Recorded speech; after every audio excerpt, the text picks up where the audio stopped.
Hello and welcome to a City Voices interview with Milta Vega-Cardona, who's an academician and a lecturer who's very well versed in what it means, what racism means in various systems, such as the behavioral health system. She focuses on a lot of systems, but today we're going to focus on the behavioral health system. Welcome. Thank you. Thank you. It's good to be with you, Dan. Tell us a little bit about yourself. Well, it's a long story. I'm 66 years old. So if we start looking behind that, there have been several ideations of what I have done in my professional and lived life, but predominantly I have been in the human services field since I was trained as a nurse practitioner myself in the 70s, and then moved into substance abuse and the area of disparity in health. Went back because I've been, like most of us, I've been to SMART camp most of my life. So I went back, received a master's in administration, and then went on to receive a psychology degree. As a practitioner, I was able to begin to start to look at what the systems did and how they were put in place in order to continue to support the outcomes that we were seeing, not just in the health and mental health, but in all areas of human service. And I consider human service as anything that has to do with human beings. So what you do is a human service and part of human service. So how do you identify Latinx, Puerto Rican, Dominican? How do you identify? So politically, I identify as Latinx. Okay, that's the new version. I was Latina until about 6 months ago. Before that, I was Hispanic, which is kind of cool. I love being Hispanic. Prior to that, I was Puerto Rican in the projects that I grew up in. And before that, I was Milta, the daughter of Luis Alberto Vega and Natividad Cardona, both immigrants or migrants, depending on what book you read, from Mayagüez, Puerto Rico. And they came here because of the forced migration in the early 50s, the second forced migration out of Puerto Rico. The first was in the 30s. And can you tell us about the forced migration? The forced migrations out of Puerto Rico were created by the politics of the United States, 1898, coming in to 24 hours after Spain had given Puerto Rico its liberation, moving in the direction of colonizing, and using Puerto Rico as a space for development of technology, for abuse, such as La Operación, the forced sterilization of Puerto Rican women in order to work in the industries that the United States brought to Puerto Rico, such as the tuna canning and the Baxter. Wait, excuse me, did you say forced sterilization? What purpose does that serve to make workers out of Puerto Rican women? Oh, if you have a woman that gets pregnant, then she's going to probably not be able to, as far as people were concerned, particularly during that era, not be able to give you as much workload as if she's not pregnant. And in order to support her family or to help in the support of her family, she would enter into these agreements without even knowing that that's what she was signing. She would sign off her uterus for a job. And now she was sure not to have to take a day off to either go give birth or take care of her young ones because she wasn't going to have any. So she traded off her uterus unknowingly for a job that at that time, there was no such thing as minimum wage. It was just whatever wage you received. And predominantly created, a sterile workforce that could be subjugated to any amount of abuse. What type of jobs are we talking about that they sterilize women to do? Everything from the support right out in Ponce, right where the fish were being brought in by the fishermen boats brought in. They would grab the fish there. They would begin to scale them. They would bring them, into the factory where they would be opened up, cleaned, quartered, and the tuna companies were receiving most of their tuna from the Ponce shores in Puerto Rico. Some of the other companies that were there were Domino Sugar, which were one of our biggest exports was sugarcane, but it was never our export because the lands had been taken and were now being distributed to owners of sugar companies in Canada. And so they would be there providing the labor alongside the men as well in creating, an industry that was a multi-billion-dollar industry, but yet they were so poor that the children that they did have barely made it to a year old. And every subjugation that we saw here on African American or the then Black people, we saw in Puerto Rico to the Puerto Rican native. So, and in Puerto Rico, we are very clear that there is a caste system that was created way before the Americans came, and it was just supported by racism when the Americans came, and they wanted a Puerto Rico without Puerto Ricans. What's a caste system in Puerto Rico look like? The same thing. It looks the same way it looks like every place else. If we look at what we've seen as the caste system created here in the United States, where there is a color variation and a level of empowerment to that color variation. It is literally about the level and the amount of pigmentation in your skin and where you fit in the hierarchy. Never to be known as white, but always looking to come as close to white as possible. Did you personally experience discrimination as a Latinx woman? Look at me. I'm looking. I've got these beautiful blue eyes. You see that? Yeah. That is cash in a system that qualifies what I am going to be worth based on what I look like. I have blue eyes, I have fairly light skin, and with the help of Clairol or any other product, I can dye my hair blonde. And so I learned very early, Dan, what I'm saying is that I learned very early what was going to be valued in this country and to use it in order to move forward.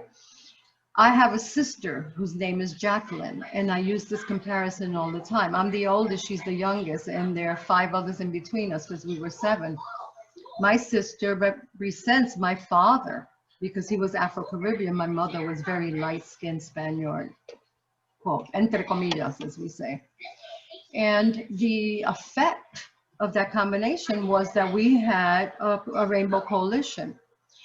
In comparing notes, I'm 66, so she's 56, so we can talk about this out loud these days. And in comparing notes, it's very clear that the life that I had, although I have experienced what the race-based empowerment looks like, pro and against, I know that I have been anointed with a certain amount of capacity, especially professionally, because of what I look like. Mm-hmm. So having experienced the race construct, we have to be clear that for some of us, especially looking the way that I look, and for those that even look lighter, we're going to experience it differently to those of our own people, our own family that have a higher level of pigmentation. Have you witnessed discrimination against your Afrocentric father? Say it again. What was that question? Have you witnessed discrimination against your father? Because you said he was more African looking. That's right. My Afro-Caribbean father, absolutely. Absolutely. I remember numerous stories, him coming home and talking about how he was being treated and how others would be given, you know, more responsibility, more money, or brought into positions that he was qualified for. But as he would say, soy negro, I'm black. So he understood that that's the main reason why he was not promoted, was not moved into positions of responsibility, although they relied on him tremendously to train those that they would bring over his head. So, and there, you know, the variation of experiences, I'm going to ask you, have you ever, how do you identify, Dan? Well, I was raised in a Jewish upbringing. I went to a Jewish school, and we wore the yarmulkes. And Okay. so I remember on the bus, on the city bus coming home, wearing my yarmulke, and I was in the back of the bus, and someone said, I think he was a postal service worker, and he said, it's bad enough I had a bad day at work, and now I have to see you, Jew. And that was a wake up for me. And So of you, course, let me ask you, so you experienced that and you attribute it to your yarmulke? yeah, it was like being identified as a Jew. That's our identification. Right. You were able to remove it. Yes, able to remove it, and I have removed it, and that, and most of the time I remove it because I was, it made me, when I experienced that, I was very afraid, and That's right. That's right. it made me very uncomfortable, like I was in danger, That's and right. so yes, I always remove it, but So let me just take you to another question because I think it's important. As you remove that, then what did you become in the eyes of those around you? a mystery. Actually, you look like my brother, so you could be a nice Puerto Rican. The fact is that what happened was that you became less threatening. That's it.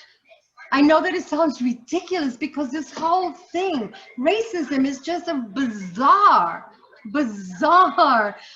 way of functioning. And yet the ism behind race makes it an ideology like any other ideology. It has a language, it has a way, it has a rhythm, it has its, you know, culture, and it has its values. Right?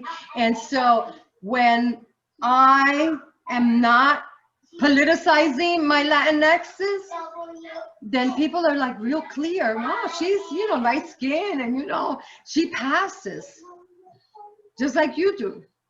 And you know what? What I've chosen to do is only to use that pass if it's going to allow me to move in the direction of liberation. Otherwise, and you excuse what I'm going to say, and you could cut it if you want to, but that's a check that my ass can't cash. You know, because it means leaving not who I am, but whose I am behind. You see that? Whose I am.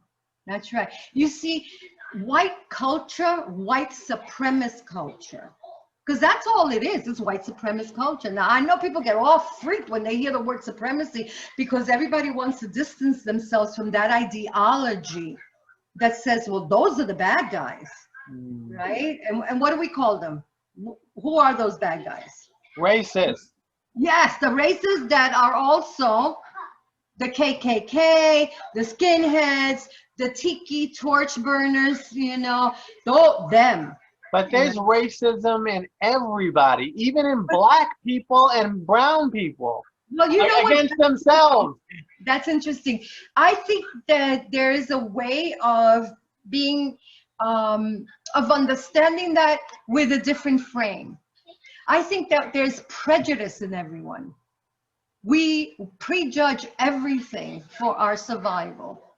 And in the United States, we have internalized prejudging everything on the base of race because it is literally the survival of those that have come to be known as Black, which means less than. In fact, if there is anything that anyone doesn't want to be, we all want to be tan.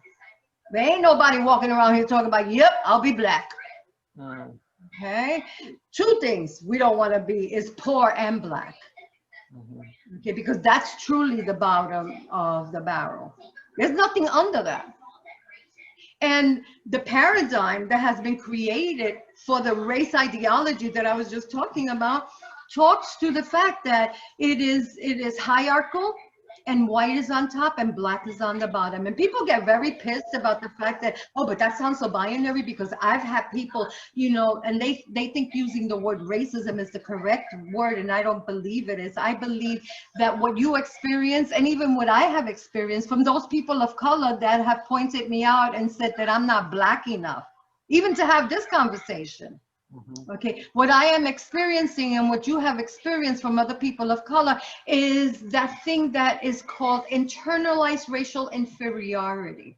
It is the messages that we have internalized about ourselves and those that look like us, and that in fact gear our survival in this United States.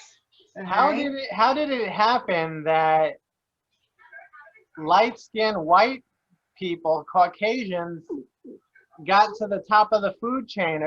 Were they the chosen people who had this power over every other race? Well, I doubt that you believe that. I doubt that anybody really believes that. No, this is a fiction. This is the Matrix, babe. You know, and it started in the 1600s when this country, okay, was thought of as the new great economic venture for the European country. Okay, when England's people, you know, they were only two kinds of people. There were the 1%ers, the royalty and the rich, and everybody else was poor and dying. And the conversation to explore the United States came out of the Popal bulls. The Pope in the great, you know, Christian church, Catholic church actually, that said in the 1500s, and this is written, the Popal bulls that say that he told the, you know, he interpreted for God, number one, and who was he interpreting for? He was interpreting for royalty, right? For the crown. He told Portugal, you go east and everything that you find, okay? You claim for God and the kingdom. And you, Spain, go west and everything that you find, you claim for God and the kingdom. And so it began. And just 1,000 years later, wasn't that long, we began to see the effects of that. And in combination with the economic disposition of both what would come to be known as Europe, you know, and people say Europe is a continent. Look at the power of whiteness. Europe is not a continent. A continent is, the definition for a continent is a huge piece of land surrounded by water. Europe is not surrounded by water. But when you are the power, you can claim and reclaim, define and redefine. The power of naming is essential. Okay, and that's just a little bit of that, right? But so we move forward. People are starving. We have a 200-year war between the English and the Irish. All right. There has been an age of enlightenment in Europe in the 17th century when China and Africa have been enlightened since the 12th century. But who talks about that? Right? And now we need to move in a direction in Europe in finding a way of sustaining that 1%. And doing so by looking beyond what you have. Right? I mean, the saying, you know, the sun will never set on the British Empire. So they came here. They came to Virginia, Jamestown. That was a business deal. All right. So who married Pocahontas? Oh, geez, some white guy, right? Yeah, John John. I don't know. I don't know. Well, that's just me, you know. But is that a myth? No, it's not a myth. What it is that most of us get our history from Disney, so people say John Smith, but his name was John Roth. Okay. And when John Roth approached the, you know, the monarchy and said, you know, we got a good thing going here. If we take all these people that are simply dying because you can't do anything with them, they owe you, they can't pay you, and they're just making a mess out of what England looks like.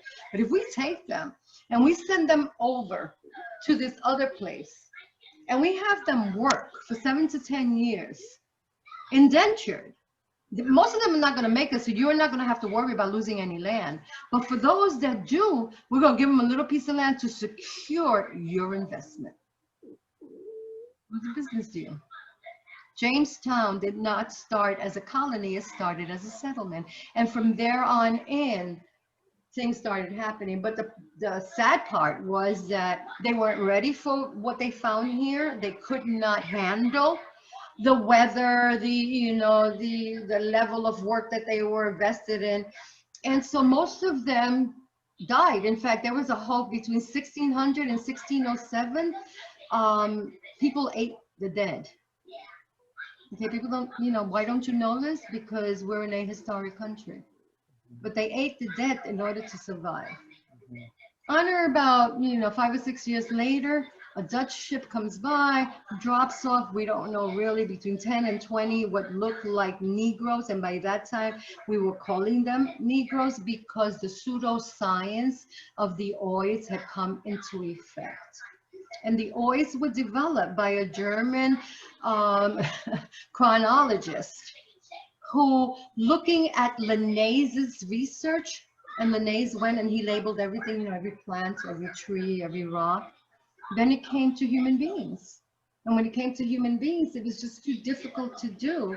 So Linnaeus kind of dropped it at 213 classifications of humanity.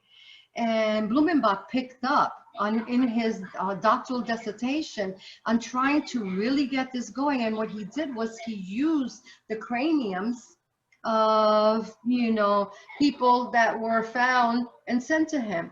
And he found this one that he fell in love with. And he called it the brain of the most smartest, the skull of the smartest, most beautiful, most able human being in the world. And it was the whitest bones he had ever seen. And it was found in, the mountain region, okay, Russia down all the way to the Black Sea. And he called the Caucasoid mountain, so he called it Caucasoid. And then he had to look at other regions and look at other things because he was building what was supposed to be a continuation of Linnaeus's classification. So he wasn't building a hierarchy, but what happened was that what was happening here we were beginning to, enslave people across the board, poor people, white and black together, but we were calling it indentured work. But they were working from Can C to Can C, okay? And the European monarchs were getting some feedback about, we don't like what's happening over there. You guys got to do something about that. So there was a justification that was needed, and Blumenbach's classification of humanity, the oids, went from being a continuation of Linnaeus's classification of everything else to something that was from lineal to hierarchical, where white Caucasoids were on top, Mongoloid was second, Australoid third, and then the last classification was Negroid. So they developed, these white scientists developed a pseudoscience classifying levels of humanity. Yeah, exactly. Okay. Except that now, did you watch Sesame Street? Yes. You remember that little, they had a little ditty that would say, one of these things doesn't belong, one of these things is not like the other, and then you guess which one? Right, so right. Listen, Caucasoid, Mongoloid, Caucasoid, Caucasus Mountain, a people, a place, a culture, those that would pray for you if you are gone. Astroloid, what land is that? Astroloid? Astroloid? What? Australia, maybe? Australia, okay. Yes. A people, a land, a culture, people that will pray for you if you're gone. Okay. Mongoloid, Mongolia. a people, a place, a land, people that will pray for you if you're gone. Where's Negro land? Where's Negroid land? Nigeria? I don't know. Not Nigeria. You gotta stop there because Nigeria has never been colonized. You couldn't use Nigeria. What else? Where's Negro land? What other country sounds like Negro? What does negro sound like? Negro. It means black in Spanish, right? Right? And necro? Oh, necro means the dead. Come on. There you go. Pull on that line. The Right? Dead Sea? I don't know what. Dead. The nothing. The Those nothing. that have been removed from the tree of humanity. Oh. Yeah. That's the one that doesn't belong. There's no land, no people, no culture. And if you have an inhuman body, then you don't have to respect it. Then you don't have to give it its just due. Right. It's a zombie. Right. So if you hang it from a tree, right after you went to your Christian services and you spread your food on a picnic blanket and sit your children right under the hanging body, it's not human. So you have no feelings except that it's done. You see, in order to deal with the dissonance of removing a whole group of people from the tree of humanity, we've had to dehumanize them to the point of being able to whip them and cut babies out of their bellies and, take them apart, take their limbs off and, do things that most human beings can't even begin to imagine, but they're documented. Because the most researched and abused body in the United States of America is the black body, and worldwide, because it is our biggest export. Now I'm going to say this to you with all due respect, okay? The Germans came here to learn about our version of abuse on bodies that were not human. They learned it well. And then reproduced it. The Australians came here. The English created it here. And apartheid was learned here before it was implemented in both India and Africa. How did they learn? Who taught them? Well, the same way that you and I were taught. Every institution that we have in the United States then has either its beginning or its genesis during a time of legalized white supremacy. So absolutely every institution that we're involved with, every anointment that we have gotten, I've got more letters behind my name than I do in front of than I do in my name. And every one of those anointments, every master, every doctoral degree, every bachelor's has given me the right to do one thing, and that's to hold this system in place. Every policy, every procedure, every time that we open up a program, every time that we write an article and we're using the manifestations of white supremacy that are being on time, being professional based on whom. When we do cultural competence, which is the culture that we never investigate because we don't have to. You see, everything points to never having this discussion. So all the other discussions are had, as we say in Spanish, entre palabras. But you come and you learn.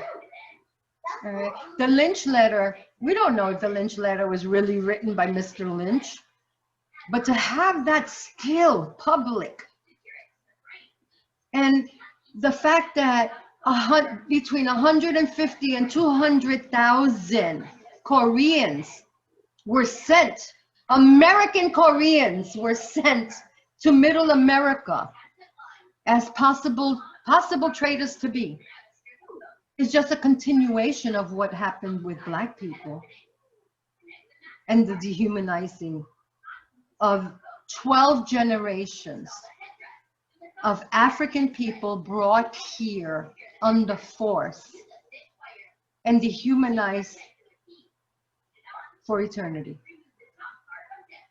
So how did they learn? They watched.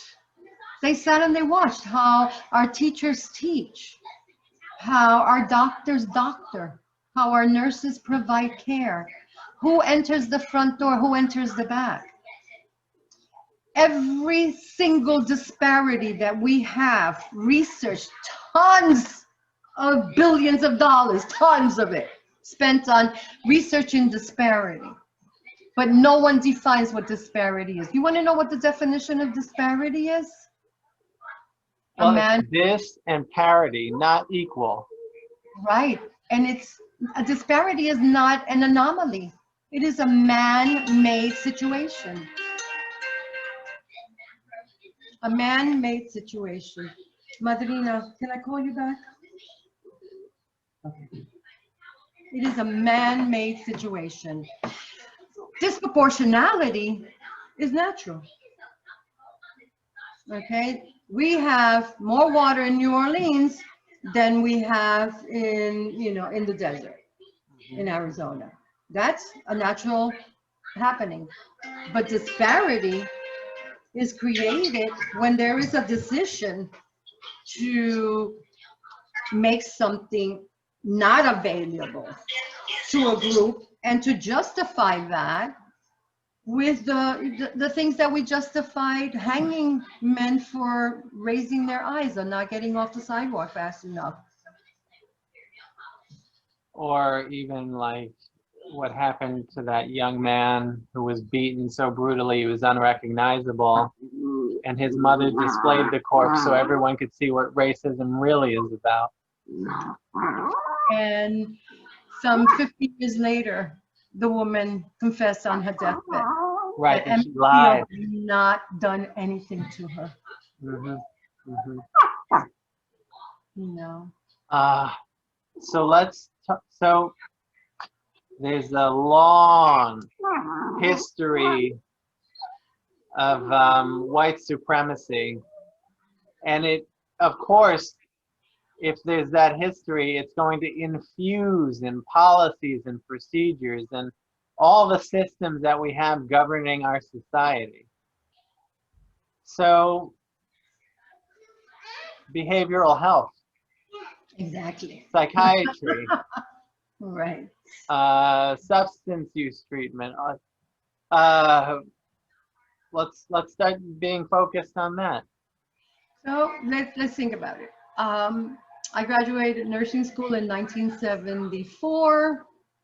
I was out to here pregnant, and I was in the field until 1978, where I had my first case of HIV. Did not know it was HIV. We didn't know one knew. We weren't going to find out what this disease was until 1984, when we got the ELISA and Western blot testing one after the other. And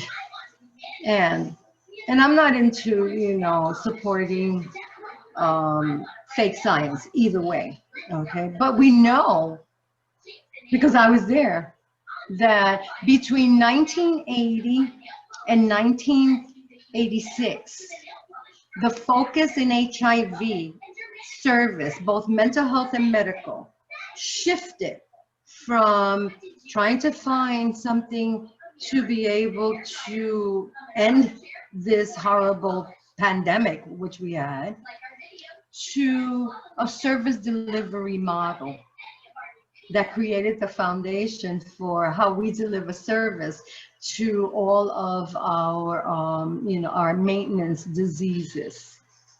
And the mental health process followed suit. using the medical model as his base.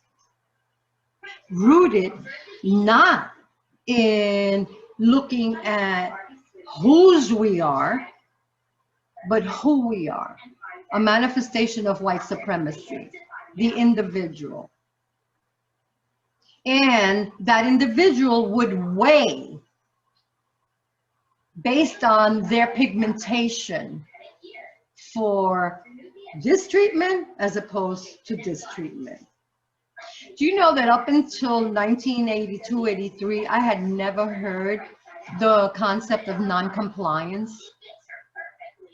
Non-compliance became the code word for Black and brown people in the field of HIV.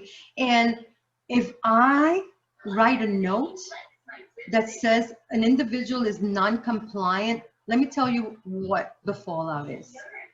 Insurance stops paying for their HIV medication. Because now they're a threat to society. A non-compliant HIV person in the 80s was equal to holding a gun with his dick, or his pussy, or his tongue. Okay, so insurance is pulled back, medication was withdrawn, services were not given, individual dies. What does non-compliance mean? Does it mean just not taking your meds? Well, you know what? That was up for grabs. It would become whatever it is for the dominant culture. For HIV patients, did it mean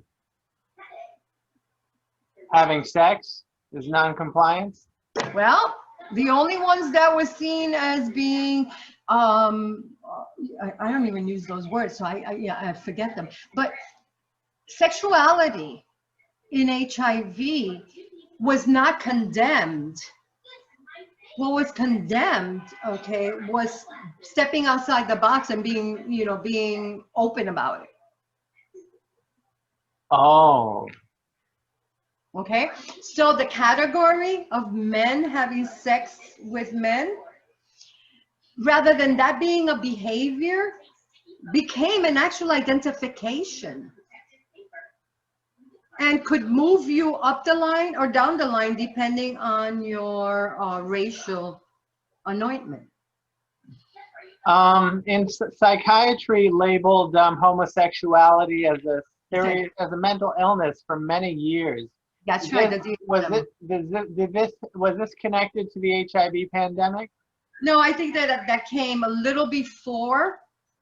I think that came, a little before.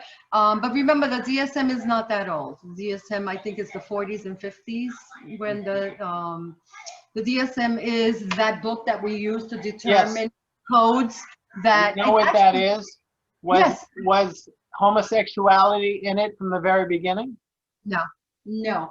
But I believe the 30s and 40s, during the time of Hoover and all of the issues that came up around purity and and sustainability of a certain image. Although they said Hoover was gay, but I'm just saying, passing on a rumor. Lincoln too. Anyway, we digress. The ideology behind it is always to sustain purity. Okay, and that purity comes from the classifications of race. Because what is the purest race? The white race, of course. All right, and to the point that there are specific manifestations of whiteness that come up when challenged, like fragility. Like, as a Latinx woman, I can't even begin to tell you how fragility does not have any place in my life. Right? I mean, really? But a white woman starts crying and the whole office stops. And they come and they gather and they soothe, she's upset. And for us as people of color, a manifestation is protectionism. Don't make the bitch cry. Because whenever a white woman cries, a black man dies. You mentioned Emmett Till. Yeah. So in mental health, the classifications, our racial classifications, will absolutely either put us in the front of the line or the back of the line or the middle of the line in treatment. Because that classification is going to determine where you live, where you go to school, how you can, advocate for yourself or not, whether you go to a private clinic or whether to a private provider or whether you go to a clinic. Clinics are code words for poor. We don't have to, after Jim Crow, it became illegal to be obviously racist. So then we set up like 4,000 different laws to maintain the separation. And the biggest and most important one was the redlining. By redlining, we could assure that you were in one place and you could be counted and accounted for, and then services would be provided. What we got out of the civil rights movement were services. We didn't get cultural change.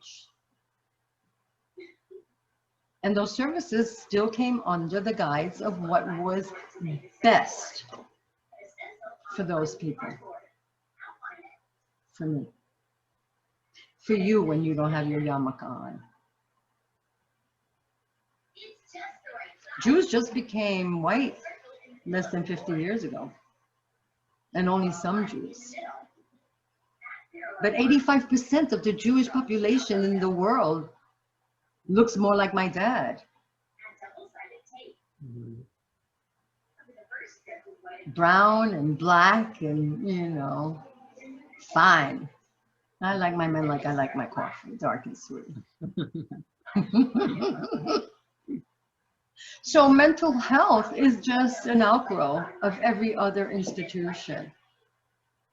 And if we look at the DSM and we look at it throughout the years, you will see racism has been able to sustain itself in all of the codification in that book. Because that book is the law. That book determines what you get and what you don't get based on what code is put into your medical records, and the insurance will pick it up and make a payment on that. But your ass is going to be paying for that for the rest of your life. Because once you code it, you can't go back. Because the mental health field uses the medical model. I was a cancer patient when I was 28 years old. For the rest of my life, I'm considered a cancer patient. I'm 66, 28, do the math. I've been cancer-free longer than I had cancer, but I will always be a cancer patient. That's the medical model. Once you're labeled, they can't take it back. They won't. But right now, mental health diagnoses are supposedly kept private and confidential. How long is that going to last? Well, I would like to think that that's true, and we all know that, when any institution wants to find out about you, they can. There is nothing that's private and confidential. There are laws that say that, just like there are laws that people should not be racially profiled. Have you ever been racially profiled? No. Yes, you have. I have? Yes, you have, baby. You took off your yarmulke. With your yarmulke on, you were racially profiled one way. Oh, you mean by the general public? I thought you meant by like the cops or something like that. But you have been racially profiled by the cops. You know what happened? They saw you and they said, white guy, let him go. Being white in America is like watching meteorites. You look up in the sky and you go like, there goes another meteorite that did not hit my house. Oh, there goes another one. Oh, there goes another one. That's how white people can count their benefits from whiteness, by the things that don't happen to them. You do get profiled, but it's the outcome. I get profiled, and it's the outcome. I make a U-turn on Atlantic Avenue in front of a cop car. And it was an old cop. And I wanted to get to my restaurant, and there was a parking in front of the restaurant. This was 2 weeks ago. That's what I call my white moments. I make that turn, and I didn't realize he was there, but as I made the turn, I saw him, I still turned. And he was going like, you know, and for those of you that are just listening, I'm shaking my head, and he's making all kinds of gestures like, what the fuck? But he saw a light-skinned some that was also old. Okay. All right? And he didn't go after me. What would have happened if I had been my daughter's husband, who is a dark-skinned Asian brother from South Asia? What would have happened if he was my youngest daughter's Puerto Rican, bearded, looking somewhat Muslim, somewhat Jewish, because we really can't tell. Still Puerto Rican. What would have happened? It would have been a different outcome. Because the challenge would have been to the training, not the individual. You see, that's where we have to define how we begin, okay, to recover from this craziness called racism. It wasn't the individual. That guy sitting in that car was just doing his job like any other guy in a car doing their job. But to his training, and the training is implicit as well as explicit, I was not that much of a threat. When you just heard my Spanish come out, threat. Yeah. I do talking. But had it been an obviously Black person, to his training, there would have been a necessity for him to follow through. And it wouldn't have just been gestures like, bitch, you must be crazy, you're crossing in front of me like that. Are Black cops just as racist as white cops after they get indoctrinated into the culture of policing? Well, Dan, Black people cannot be racist, but the uniform is. Okay. So when they're in the uniform, can they be transformed? When they're in their uniform, just like doctors and nurses and Indian chiefs, when we are in our uniforms, we are representing the institution, and particularly the paramilitary or the military institutions in the United States have very specific socialization that depicts us as people of color as having to double our proving to the institution that we deserve to be there. So I would rather be stopped 10 times by a white cop than 1 time by a Black cop. And don't let it be a Latino cop, because then he's gonna be really pissed at me. I've just fucked up his situation double because I'm a Latinx and I'm supposed to be proving us okay. That's my job. Right. But you see, these are reactions, expiations of what we have internalized in our socialization. So we're being socialized from in utero, because whatever a mom is feeling about whatever's happening out here, we're feeling in there. We then come into this world, and if we survive, then we start to get the messages. They don't have to be direct. But by the time a baby is 6 to 8 months, they know when mommy tenses, or when caretaker tenses, or when caretaker is relaxed. And by the time they're 9 months old, that they have some visual and cognitive capacity, they look around and they go, oh, mommy looks really comfortable when this other guy that looks like mommy comes here, when this other woman that looks like mommy comes here. But when this person that doesn't look like mommy comes here, mommy gets tense.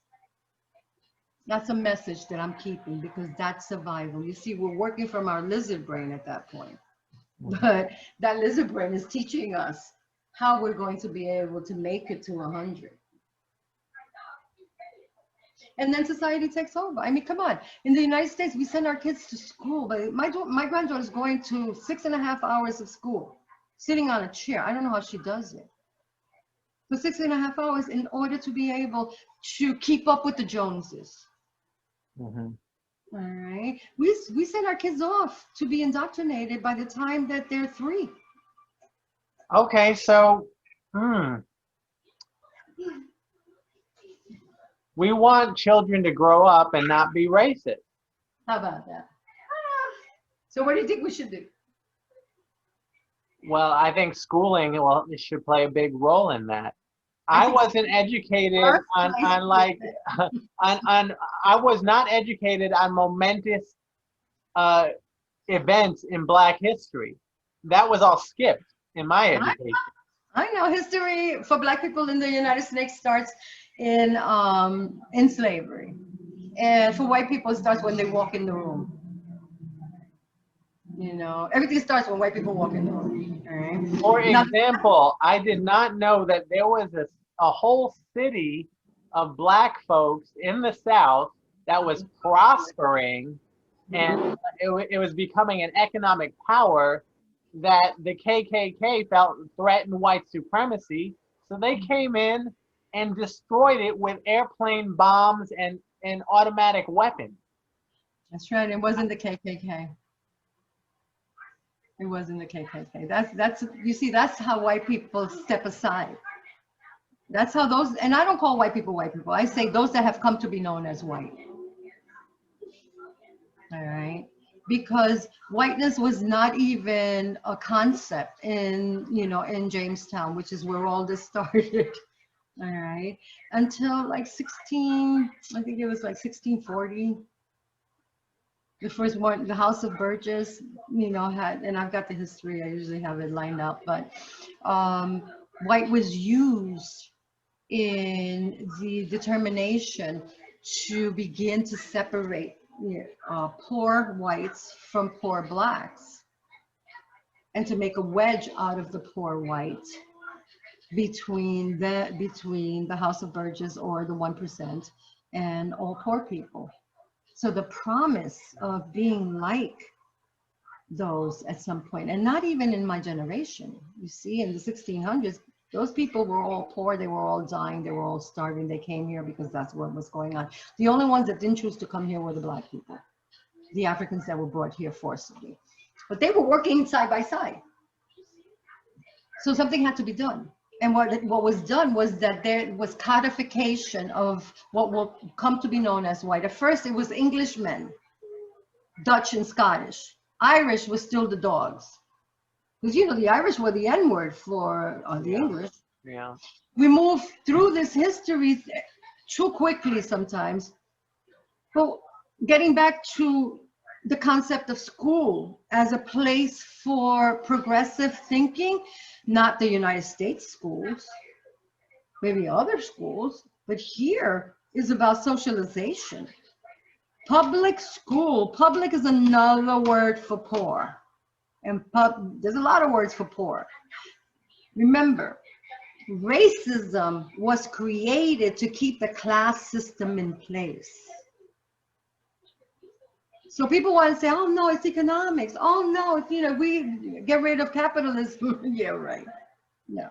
You have to define and understand racism, have a race analysis, and then move in the direction of superimposing that race analysis on every institution, including what you're doing. How do you see what you do as either moving towards a 50-year outcome, reaching equity, or sustaining the system as it is?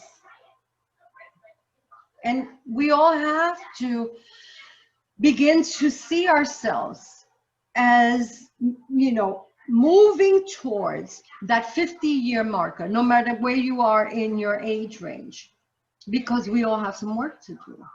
First, we have to recover our humanity, because that's the first thing that was taken from us. In order to become white, people had to give up whose they were.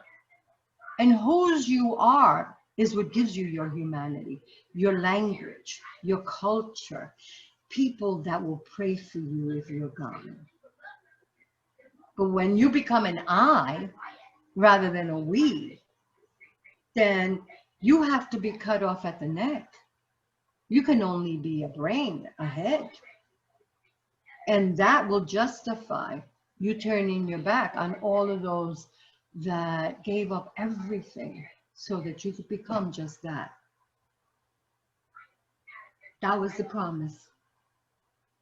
That you could do anything, you would be anything, you could say anything. So 12 generations ago, People that came here poor and starving, the Irish in particular, they were the original abolitionists. You know, the Jews who were abused by the system in ways that we can't even count will fight me to death in a conversation, to death. They want to wrestle on the floor. Okay, when I say that what happened here to the indigenous people was equal to what happened to the Jews in Germany and in France and in Italy. Because remember, it didn't just happen in Germany, but we don't even know that here. Yeah. Okay. So we could talk about mental health and how mental health has been the one of the entry points for abuse of people of color, Black people in particular, and other people because they were simply poor. Every single time that you open up a research, you're going to read, if you follow through, you're going to read that somewhere in that research process, it was poor people and people of color, particularly Black people and or particular people of a particular race that were not yet white, that were the ones that were used to gain knowledge. Experimented upon. That's right. But Black bodies the Smithsonian has more pieces of Black bodies than they have of anything else. Like the Tuskegee experiment? Like the Tuskegee, like the operation, like the sterilization, like the infusion of cancer cells into Puerto Rican bodies, like the, you know, like the forced migrations of people through assuring that certain industries would not thrive and certain will, like paying, you know, farmers to grow corn, but nothing else. Okay. It's everything. So I just want to stop here to say, so you know why I do this? You know why I've devoted the past 15 years to only doing this work? Because I have hope. I believe that our humanity is much richer and much bigger. And that when we begin to see beyond the matrix, when you can see me and I can see you, and we can become intimate, into me you see, okay, then this mirage will begin to fall apart. Do you believe we can see each other best with our eyes closed? Yes. That's when I have my clearest vision. Because all of my imposed biases are what I see with my eyes open. In fact, many of my students say, you know, Professor, you always close your eyes when you're talking. Yeah. And that may also be spirit, but, you know, because I don't always know what I'm going to say until I say it. But I do have hope. And there are thousands, if not millions of people that I have had this conversation with that also have hope. And they will speak to thousands, if not millions others. And 50 years from now, I may not be here. I may be 116, who the hell knows, you know? But that little girl that you saw, Eliana, she will be here. And she will be my age. And she will be able to, one, be seen for all the beauty and wonder that she has brought onto this table called humanity. And I charge you with the responsibility of assuring that that happens. Because someone prayed me up. I prayed you up. It's a big responsibility. We had it all along. We had it all along. We can't do it without some white people's help. Of course, did I just point at you? Dude, you're sitting there looking white as white, all right? Well, there is no, this is not, you see that's another fallacy that comes with the system, you know, the construct that somehow racism has to be taken care of by black people and people of color. Shit, I didn't invent this motherfucker. mm-hmm. You know, 250 years ago, I didn't even exist. I was created by this. It takes at least 5 men to make a Puerto Rican. We have. You know, it was the indigenous, Taínos, Boricuas, and everybody else, right? In the Caribbean.